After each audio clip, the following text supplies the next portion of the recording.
I also need to highlight the overall decrease of assistance and support in the region, which is due to the current socio-economic crisis, the global one as a result of the Ukrainian crisis.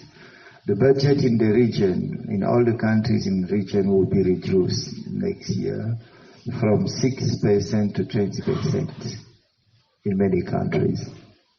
And one of the reasons why it will become increasingly difficult to find the resources to support you in Tanzania is because many people believe that this support should be shifted to Burundi in the return areas.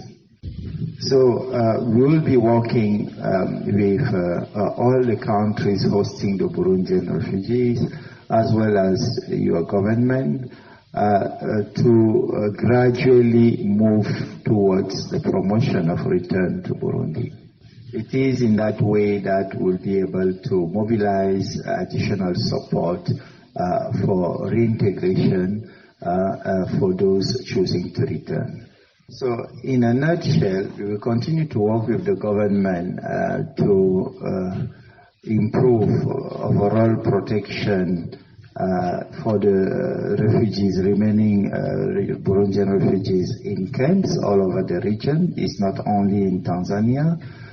We do have Burundian refugees in camp in Kenya, in Zambia, in Rwanda, in Uganda, living in settlement, and we continue to support their return for those willing to return, maintain the level of assistance in an acceptable one, and really support mostly the return and voluntary repatriation, as well as reintegration for those who are willing to return at this point in time.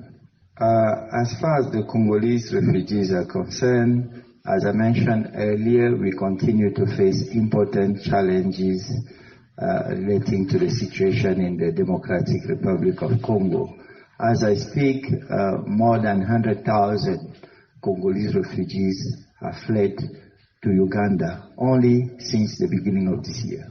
So as far as we want to, as much as we want to work on solutions to the plight of Congolese refugees, we need to take into consideration the sustainability of any return to the Democratic Republic of Congo at present. And we believe that the situation is unfortunately very challenging presently to expect any return to be sustainable.